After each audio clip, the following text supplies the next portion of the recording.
So, according to Gizelle, Dr. Wendy Asefo is jealous of Mrs. Mia Thornton. Hmm.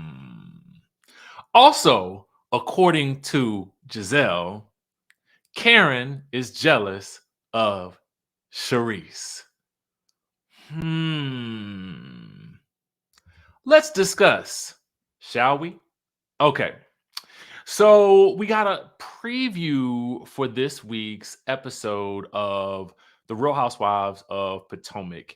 It's unclear to me as to whether or not this is before the big Robin and Karen showdown that we are set to see tomorrow or not. However, what we do get in this scene here, and this is courtesy of our friends over at the Bravo Shade Room, and they posted a clip of Mia and Gizelle having a conversation. Okay. And during this conversation, I'm going to summarize to you what was said. Obviously, I cannot play this on this platform. However, I can give you a summary of what was said.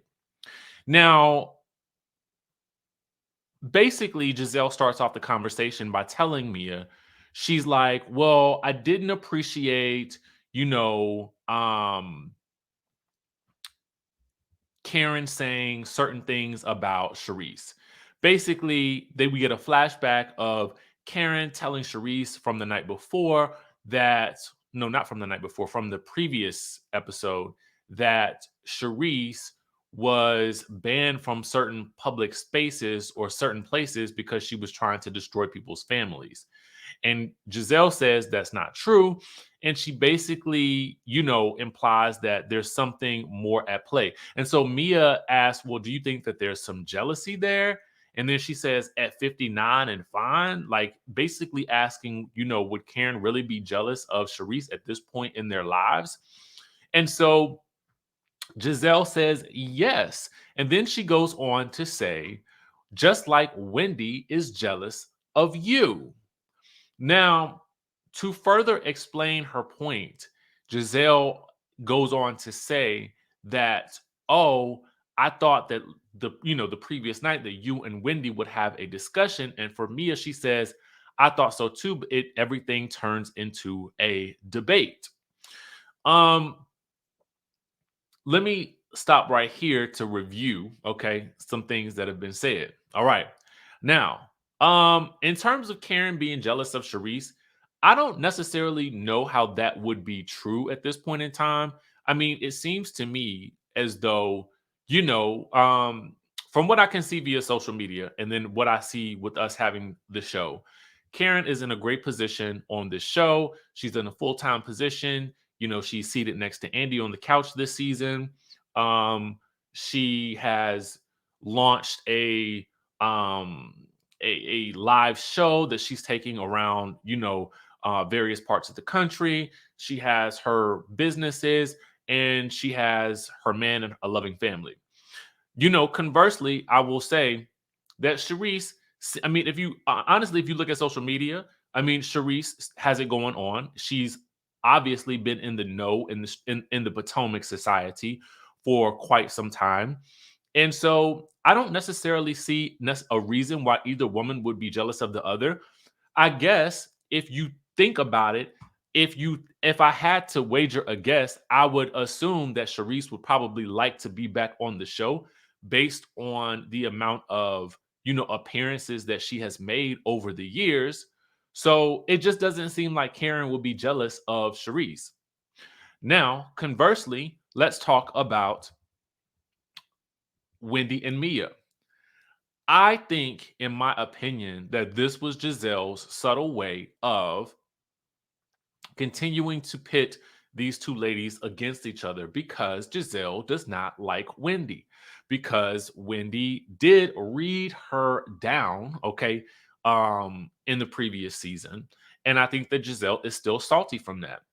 I don't think that there's anything that Wendy would have to be jealous of with Mia because, in my opinion, both of these two ladies, they're on the same show. They have the same full time position. Wendy did get there first. Um, they both have seemingly loving husbands, and they both have beautiful families, and they both have, the essentials in life that would really make one's life fulfilling. Um, Mia has her businesses. I think those are back in play based on what I saw on social media, but I could be wrong. And Wendy has not only her businesses, her degrees, her speaking engagements, her political commentary.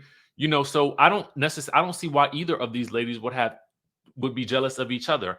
And I do think that this is Gizelle's way of subtly pushing the buttons to continue this feud. But you guys let me know what you think down in the comment section down below. I also think that it's kind of Gizelle's subtle way of doing the same thing with Karen and Sharice, because I don't get that Karen is jealous of Sharice in any way, shape, or form. It just doesn't make any sense to me. They continued their conversation though. Um, and Gizelle does suggest, I do enjoy when Gizelle sometimes puts on the first lady sort of mother role, and she suggests that Mia and Jacqueline have a conversation and they make up. And then Mia says, I don't know. And I think but I do think she's gonna try again. I also think that in this scene, we get Mia asking Gizelle if they can throw Robin a sort of bachelorette party. And Gizelle is like, yes, we got to do strippers. And Mia asked her, she was like, do you think that Robin would enjoy strippers? Gizelle pauses for a second and says, I think she would. And they kind of joke about, Mia knowing good strippers because she was a stripper. It's all in fun. So that scene is what we got right there. I just thought it was interesting that she chose to play that jealousy card, because I just find that, again, it's just really divisive. All right. So we have that to look forward to next. Also, you guys may recall that Bravo shared the seating chart for the Real Housewives of Potomac. All right. Now, in this seating chart, we see, and this is courtesy of Bravo TV, we see Karen and Gizelle seated opposite of, on each side of Andy. Sometimes, I mean, it's really not surprising given the way the season is now, and also given the history of those two ladies typically taking the first seat. But a lot of times you may see Karen switched out for another person who has maybe had a lot of drama with someone on the other couch. I.e., we've seen Karen switched out for Wendy one season, and we saw one season where Karen was switched out for Ashley. But again, it's based on, it seems like Karen's side is usually based on how much drama that person has had during the season. And it seems like Gizelle's seat is a constant seat. I don't know if that's a contractual thing or not. It could be, or it just could be the network's way of acknowledging that they would consider her the face of the show, not necessarily that the audience does. Who do you guys think is the face of the show? Please let me know in the comment section down below. Not to be confused with the Queen of Potomac, but in terms of when you think of Potomac, whose name, face do you automatically think of? I think that's a better way to put it. Now, a lot of people reacted to the fact that Candiace wasn't seated opposite of Gizelle and beside Andy, given that they had their beef. Even though it hasn't been as explosive on the show, because I think honestly, because Candiace has chosen not to make it an explosive thing when she could have made it an explosive thing, because it does relate to her husband. And it is something that could impact him greatly outside of the show because of the insinuations that were made on the show. So I wonder if, because she didn't choose to be explosive about it, and she chose a much more controlled response to that situation in particular, if that is the reason why she didn't get that first seat. I really don't know. However, what I do know is, and some of you guys let me know, that Candiace did respond to this. All right. And so Candiace had this to say. She says, I appreciate you all. Thank you for riding for me. We needn't be upset though. I'm not. Being great is a marathon. I'm validated by God, not a chair.